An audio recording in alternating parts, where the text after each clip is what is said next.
L'épopée de Gilgamesh racontée par Pierre-Marie Baude. Au premier coup d'œil, Gilgamesh jugea l'homme sauvage qui venait d'apparaître sur la place. Une montagne de chair, des muscles aussi durs que le bronze. Cela ne ressemblait à rien de ce qu'il avait vu jusqu'ici. Était-ce bien là un petit homme venu du ventre d'une femme ? Cette créature y eût été trop à l'étroit. Quelque dieu rusé l'avait extrait à coups de serpe d'une montagne d'argile pour former cette créature démesurée, dotée d'une bouche pour mugir plutôt que parler, de poings capables d'assommer d'un coup les taureaux qu'on trouve dans les enclos sacrés. Aruru, la grande-mère, était à coup sûr responsable de la chose.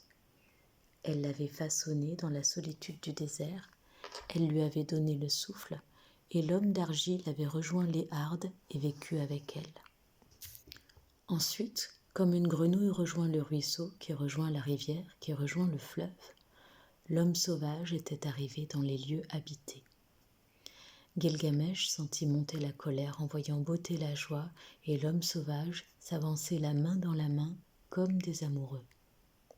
Sa colère redoubla quand il aperçut les gens d'Uruk se précipiter aux pieds de la brute, se prosterner et même tenter de le caresser.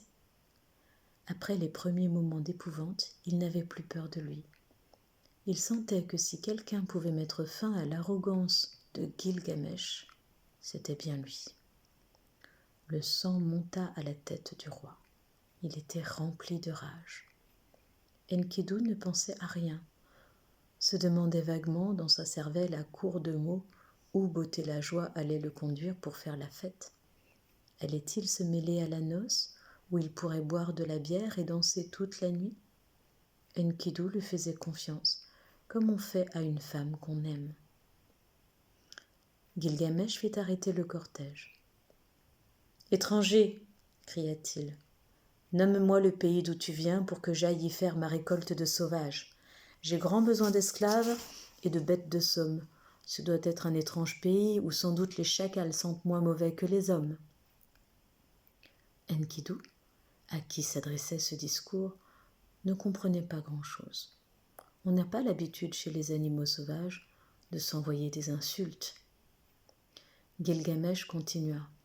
« Je suis le fils de Lugalbanda et de Ninsuna, mais toi, connais-tu seulement ton père et ta mère, ou bien n'es-tu qu'un bâtard ?» À quoi rimaient toutes ces grandes phrases ? Enkidu savait bien peu de choses sur les coutumes des humains. Il ne connaissait jusqu'ici que la courtisane et les bergers. Beauté la Joie lui avait procuré le plaisir de l'amour, et les bergers celui de la bière et du pain. Et lui, pour remercier les bergers, il avait massacré les loups et les lions qui rôdaient autour des troupeaux. Beauté la Joie l'avait prévenu pourtant. Gilgamesh était un orgueilleux, un arrogant. Mais Enkidu avait encore beaucoup à apprendre. L'affrontement. Gilgamesh s'approcha de la brute et lui posa la main sur l'épaule. Enkidu tourna un regard rempli d'innocence vers cette main qui s'appuyait sur lui, comme on regarderait un papillon qui se reposerait un instant sur votre peau. « Ici je suis le roi, » dit sèchement Gilgamesh. « J'écarte toute personne qui porte atteinte à mes droits. » Cela dit, Gilgamesh revint au cortège, se saisit de la mariée et quitta la grande place afin de se diriger vers la chambre réservée pour la noce. Alors, Enkidu se secoua de ses rêves d'innocence, il se précipita derrière le roi, arriva avant lui à la chambre et se posta devant la porte pour en bloquer l'entrée. Un murmure d'effroi s'éleva dans la foule. Quelqu'un osait pour la première fois tenir tête au roi. Le pauvre bougre sorti tout droit de sa campagne allait-il se faire foudroyer ? Mais Gilgamesh, au contraire, s'approcha et se prosterna devant lui. « Je te salue, noble fils de poisson, né au hasard des accouplements dans les frayères. » Enkidu ne comprenait pas grand-chose à cette histoire de poisson. Il ne savait pas que lancer des insultes aussi graves était une façon de commencer la bagarre. Aussi, lorsque Gilgamesh, se redressant, lui tendit la main, il la prit en toute innocence. Mal lui en prit, car le roi tira violemment sur le bras de son adversaire, se laissa tomber sur le dos et rouler en arrière, en envoyant à l'aide de son pied le pauvre Enkidu planer dans les airs et se fracasser contre un mur de briques qui se lézarda sous l'effet du choc. Une rumeur d'admiration craintive monta de la foule. On ne savait pas qu'une montagne de chair et de muscles pût ainsi voler dans les airs par la grâce d'un royal catapultage. Le roi n'allait faire que déboucher du mal dégrossi. La foule retint son souffle. Tout estourbi, Enkidu secoua la tête afin de retrouver ses esprits, se demandant à quoi rimait cette étrange manière de tendre la main et d'en profiter pour projeter son prochain dans les airs. Il n'en semblait pas attristé, ni trop meurtri. On crut le voir sourire à l'idée qu'il venait de voler dans les airs comme un oiseau. Voyant Gilgamesh s'approcher de nouveau, il se releva avec la souplesse d'une biche. Il émit quelques grondements en montrant toutes ses dents. Gilgamesh se fendit d'un sourire. « Approche, mon frère, approche. Viens donc que je te donne un peu de mon affection. » Un frisson parcourut la foule. Ce gros veau bienveillant était-il bien à sa place face à cette machine de guerre qu'était Gilgamesh? Une fois de plus, le roi lui prit la main et refit le même coup de la roulade arrière. Enkidu plana dans les airs avant de s'écraser sur la place. Il se releva doucement, lentement, à la recherche de son équilibre. Un profond silence tomba sur l'assistance quand Gilgamesh s'approcha de son adversaire pour porter le coup de grâce. Mais l'homme sauvage émit un cri rauque de taureau furieux et ceintura son adversaire. Et sa force était telle que le roi se sentit perdre souffle. Plus question d'insulte ni de tenter la plus petite attaque. Il fallait absolument retrouver sa respiration. Mais l'autre le broyait les côtes, et la foule s'étonnait de n'entendre plus monter du gosier du roi qu'un petit cri d'oiseau, et l'on se dit que le combat était loin d'être terminé. À voir la force sauvage d'Enkidu, on craignait pour Gilgamesh, mais à cause de la science du combat de Gilgamesh, on craignait pour Enkidu. Quand Enkidu se décida à relâcher sa prise, Gilgamesh tomba sur ses genoux. Le loulou attendait la suite, un tantinet moqueur. Il commençait à trouver goût à la lutte. Soudain Gilgamesh s'accrocha à la suite, à la cuisse d'Enkidu, mais celui-ci lui planta ses canines dans les reins. Le roi se dégagea d'un mouvement du torse, mais Enkidu, de ses mains de géant, s'en prit à son épaule, qui craqua et se tordit comme du bois vert. Malgré la douleur, Gilgamesh s'acharnait sur la jambe de son adversaire, cherchant à le déséquilibrer. La jambe céda. Ils roulèrent tous les deux dans la poussière sous les clameurs des gens d'Uruk. Gilgamesh se releva et se mit à courir sur la place, Enkidu sur ses talons. Gilgamesh feintait, esquivait, Enkidu s'arrêtait puis rattrapait son adversaire. Les deux géants s'empoignaient, se portaient des coups si violents que les portes des maisons volaient en éclats. Enkidu baissait la tête comme pour en corner l'adversaire. Gilgamesh résistait, portait ses attaques à son tour, mais n'aboutissait à rien. Il s'énervait, songeant à ses sujets en train de l'observer. Il reprit ses insultes obscènes, mais Enkidu ne les entendait pas. Elles glissaient sur lui comme le vent sur les pierres. Des « oh » montèrent quand le roi tomba.